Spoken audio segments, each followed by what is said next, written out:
आदाब दोस्तों, मैं हूं शहजाद आलम बरनी। आप देख रहे हैं द बरनी शो। आज हम अपने शो में जो मुद्दा लेकर के आए वो मुद्दा है फिलिस्तीन और इजराइल के मसले पर अब चाइना की तरफ से बड़ी प्रतिक्रिया आई है। दरअसल यूनाइटेड नेशन सिक्योरिटी काउंसिल की मीटिंग को लेकर के चाइना ने अमेरिका के ऊपर गंभीर आरोप लगाए हैं और चाइना का कहना है कि अमेरिका की वजह से ही इजराइल के हमले बंद नहीं हो रहे हैं। दरअसल फिलिस्तीन और इजराइल का जो मसला चल रहा है उसको लेकर के पिछले दिनों यूनाइटेड नेशन सिक्योरिटी काउंसिल की एक मीटिंग बुलाई गई।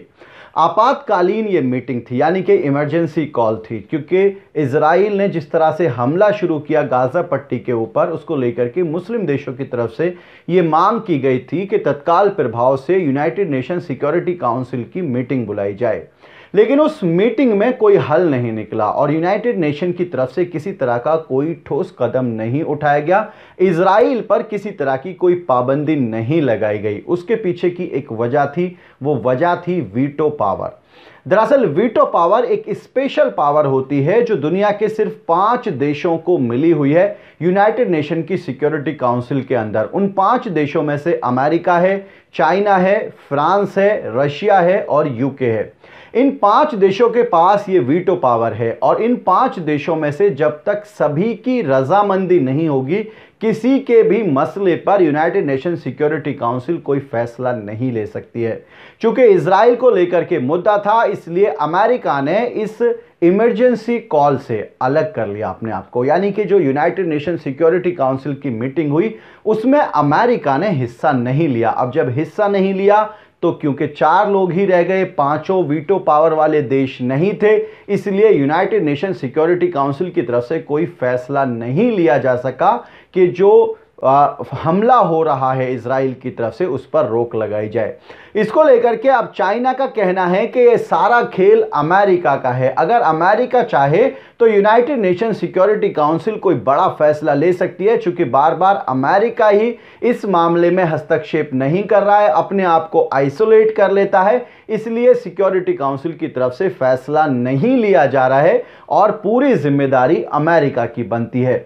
अब इसको लेकर के चाइना और नॉर्वे ने दोबारा से यूनाइटेड नेशन सिक्योरिटी काउंसिल की मीटिंग बुलाने की मांग की है, क्योंकि अभी तक जिस तरह के हालात पैदा हुए हैं, गाजा पट्टी में 217 लोगों की जान जा चुकी है, जिसमें से 63 बच्चे थे और 36 महिलाएं थीं। 1500 से ज्यादा लोग घायल हो चुके हैं। जिस तरह की फुटेज आ रही है वो इससे भी कहीं ज्यादा के आंकड़े का अंदेशा जताती है।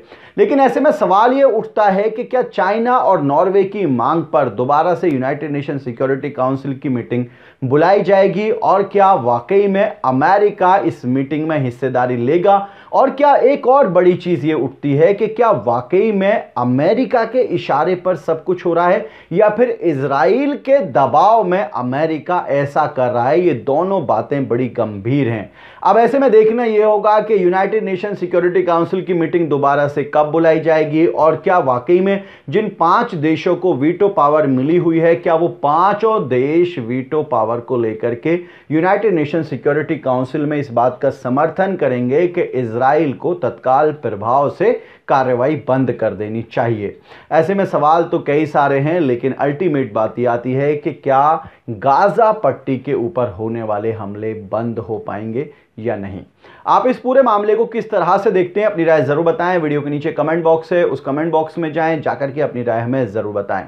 आज के इस एपिसोड में इतना ही। हमारी आपसे रिक्वेस्ट है, इस वीडियो को शेयर जरूर करें और हमारे चैनल को सब्सक्राइब जरूर करें। और आप हमें सोशल मीडिया पर यानी इंस्टा, ट्विटर और फेसबुक पर फॉलो करने के लिए वीडियो के नीचे जो लिंक्स दिए हुए हैं उन लिंक्स पर जाकर आप हमें सोशल मीडिया पर फॉलो कर सकते हैं। बहुत बहुत शुक्रिया।